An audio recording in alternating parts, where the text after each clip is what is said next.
नमस्कार दोस्तों, मैं हूं आपका फाइनेंशियल दोस्तों आज के अपने इस वीडियो में हम बात करेंगे मोतीलाल ओसवाल म्यूचुअल फंड द्वारा अपना नया एनएफओ लॉन्च किया जा रहा है जो कि Motilal Oswal digital India fund के नाम से जाना जाएगा। दोस्तों, हमारी कोशिश रहती है कि हम आपको सरल शब्दों में स्कीम की पूरी जानकारी दे सकें। दोस्तों, वीडियो शुरू करने से पहले आपसे छोटी सी रिक्वेस्ट है कि अगर आपने हमारा चैनल अभी तक सब्सक्राइब नहीं किया है तो प्लीज़ इसे सब्सक्राइब करें। तो दोस्तों, आज का अपना वीडियो शुरू करते हैं।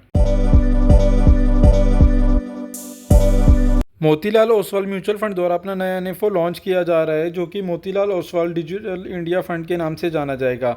इस एनएफओ के अंदर आप 11 अक्टूबर से लेकर 25 अक्टूबर 2024 के बीच में निवेश कर सकते हैं। वहीं अगर आप इस बीच में निवेश नहीं भी कर पाते तो जब ये फंड दोबारा से रीओपन होगा तो भी आप इसमें इन्वेस्टमेंट कर सकते हैं।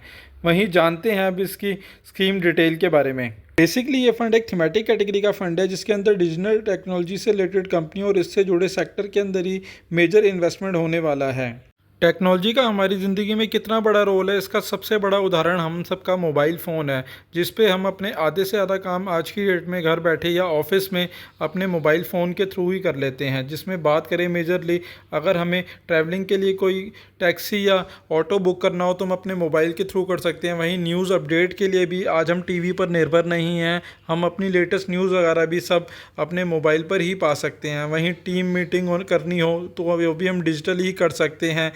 वहीं इसके अलावा अगर हमें फ़ूड ऑर्डर करना हो तो वो भी हम अपने मोबाइल ऐप के थ्रू, अपने फ़ोन के थ्रू ही कर सकते हैं। यहाँ तक कि एजुकेशन और मेडिकल सेक्टर में भी आज की डेट में टेक्नोलॉजी का बहुत ही बड़ा रोल है जो हमारी ज़िंदगी को आसान बना रहा है और इस सेक्टर में लगातार ग्रोथ ही होती जा रही है और आगे फ्यूचर में भी इस ग्रोथ के बने रहने की पूरी संभावना है। इस वजह से इस सेक्टर के अंदर आगे रिटर्न मिलने के भी ज़्यादा चांस हैं। जहां पहले हमारे देश में इंटरनेट यूज़ करने वालों की संख्या 48% थी, वहीं 2024 के अंदर यह संख्या बढ़कर 64% की हो गई। वहीं अगर हम बात करें कि एवरेज डेटा यूजेज की, तो जहां 2019 के अंदर लगभग 11 GB डेटा यूजेज होता था, वहीं 20 में यह संख्या 13 GB की हो गई। 2021 आते आते यह 17 GB तक हो गई और 2022 में ये 19 GB प्लस हो गई। वहीं बात करें 2023 में तो इसके यूसेज की संख्या 24 हो गई। यानी अगर आप देखेंगे 2019 से लेकर 2023 में ये लगभग डबल से ज़्यादा की इसके अंदर ग्रोथ हुई है।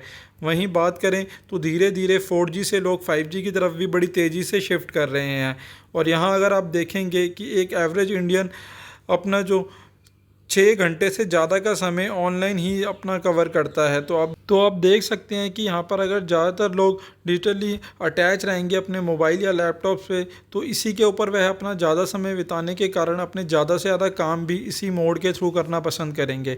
इसका सबसे बड़ा एक एग्जांपल मैं अपना खुद का दे सकता हूँ, जहाँ मैं छोटे मोटे कामों के लिए पहले महीने में एक या 2 बार बैंक का चक्कर लगाया करता था, पर अगर आप करंट की बात करें तो पिछले 1 साल से मैंने बैंक का चक्कर नहीं लगाया है, क्योंकि मैं अपने सारे ज़्यादातर काम आज की डेट में ऑनलाइन अपनी बैंकिंग, नेट बैंकिंग और मोबाइल बैंकिंग के थ्रू अपने फ़ोन या लैपटॉप के थ्रू ही ईज़िली कर सकता हूं। इस वजह से आप देख सकते हैं कि डिजिटल का कितना बड़ा रोल है हमारे जीवन में। बस डिजिटल रेवोल्यूशन की बात करें तो यहाँ पर टॉप 10 कंपनियों के अंदर में से 7 कंपनियाँ जो है डिजिटल से रिलेटेड, टेक से रिलेटेड कंपनियाँ हैं। वहीं अगर इसका कंपैरिजन हम इंडिया से करते हैं तो बात करें इंडिया की, तो इंडिया के अंदर टॉप 10 कंपनियों में से केवल 2 कंपनियां ही टेक्नोलॉजी से रिलेटेड कंपनियां हैं, जो कि दूसरे नंबर पर बात करें तो टाटा कंसल्टेंसी सर्विस है। वहीं अगर बात करें 7वें नंबर पर तो इन्फोसिस, जो कि बेसिकली टेक्नोलॉजी से रिलेटेड आईटी कंपनियों में शामिल है।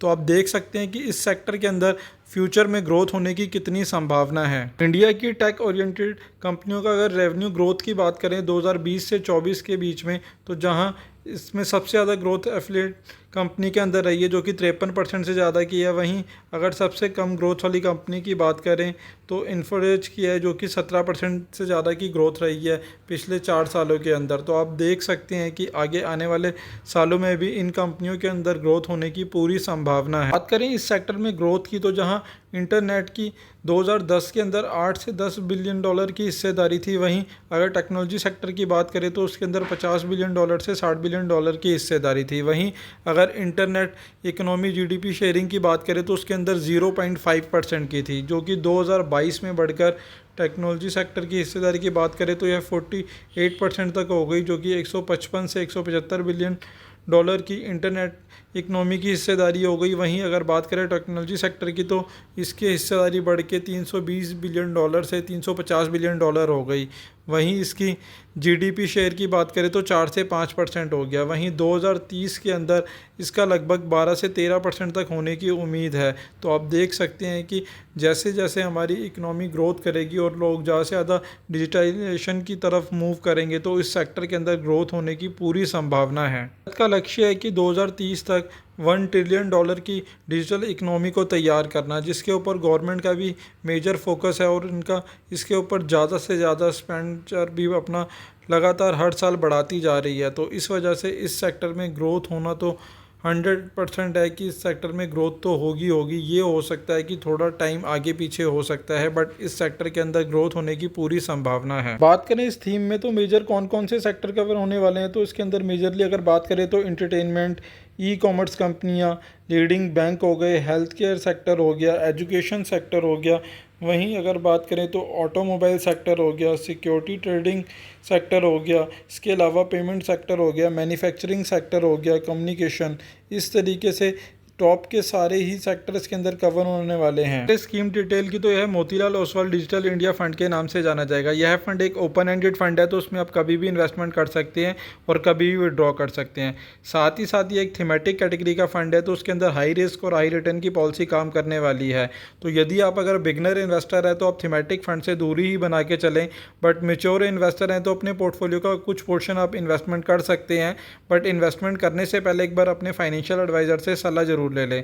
बात करें इसके बेंचमार्क की तो उसका benchmark BSE tech total return index का रहने वाला है। वहीं बात करें इस फंड पे लगने वाले एग्जिट लोड की, तो यदि आप अपने पैसे को 3 महीने से पहले विड्रॉ करते हैं तो उस पर 1% का एग्जिट लोड लगेगा, और यदि 3 महीने के बाद विड्रॉ करेंगे तो उस पर किसी प्रकार का कोई एग्जिट लोड नहीं है। वहीं आप इसके अंदर रेगुलर और डायरेक्ट दोनों ही मोड के थ्रू इन्वेस्टमेंट कर सकते हैं। मिनिमम इसके अंदर इन्वेस्टमेंट की बात करें तो आप केवल 500 रुपये से अपने निवेश की शुरुआत कर सकते हैं। वहीं दोस्तों, अगर आप इस फंड के अंदर निवेश की सोच रहे हैं तो इन्वेस्टमेंट से पहले एक बार अपने फाइनेंशियल एडवाइज़र से सलाह ज़रूर ले लें और अपना रिस्क प्रोफाइल चेक करने के बाद ही इन्वेस्टमेंट का कोई भी डिसीजन करें। वहीं बात करें इसके ऊपर टैक्सेशन की, तो क्योंकि ये इक्विटी कैटेगरी का फंड है तो इस पर टैक्सेशन भी इक्विटी वाला ही रहने वाला है। दोस्तों, आशा करता हूँ मेरे द्वारा दी गई जानकारी आपके लिए उपयोगी सिद्ध होगी, और यदि आपको वीडियो अच्छा लगा हो तो प्लीज़ इसे लाइक शेयर करें, और चैनल अभी तक आपने सब्सक्राइब नहीं किया है तो प्लीज़ इसे सब्सक्राइब करें। धन्यवाद दोस्तों।